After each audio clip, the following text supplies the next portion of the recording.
অনেকে তো নিজেকে চট্টগ্রামের সিংহ পুরুষ দাবি করতেছে। তো কিছুদিন আগেও একজনের দাবি করেছিল তিনি নাকি চট্টগ্রামের সিংহ পুরুষ। তো আজকে আমি জানার চেষ্টা করব চ্যাট জিপিটি থেকে, এআই এর চ্যাট জিপিটি থেকে চট্টগ্রামের সিংহ পুরুষ কে ছিল, চট্টগ্রামের ইতিহাসে সিংহ পুরুষ কাকে বলা হয়। আজকে সেটাই জানার চেষ্টা করব, আপনারা ভিডিওটা পুরো দেখতে থাকেন। দেখেন আমি এখন চ্যাট জিপিটিতে ঢুকতেছি। তো আমি এইখানে দেখেন আমি আগে প্রশ্ন করে রেখেছি চট্টগ্রামের ইতিহাসে শ্রেষ্ঠ সন্তান এবং যাকে চট্টগ্রামের সিংহ পুরুষ বলা হয় সেই ব্যক্তিটাকে।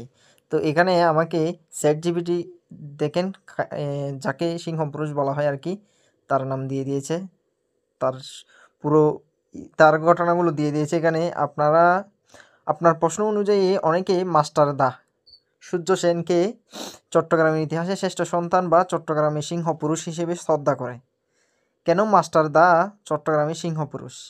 সূর্য সেন 1894 সালের 22 মার্চ চট্টগ্রাম রৌজান উপজেলার নোয়াপাড়া গ্রামে জন্মগ্রহণ করেন।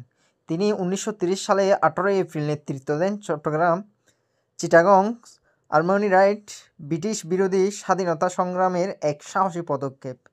তার নেতৃত্বে চট্টগ্রাম বিপ্লবীরা বোমা অস্ত্রাগার লুণ্ঠন ও ইংরেজ শাসন বিরোধী সক্রিয় আন্দোলন গড়ে তোলে, যা শুধু চট্টগ্রাম নয় বাংলার স্বাধীনতা আন্দোলনের ইতিহাসে গভীর প্রভাব রাখে। আত্মত্যাগ 12 জানুয়ারি 1934 ফাঁসিতে মৃত্যুদণ্ডপ্রাপ্ত হন সূর্য সেন।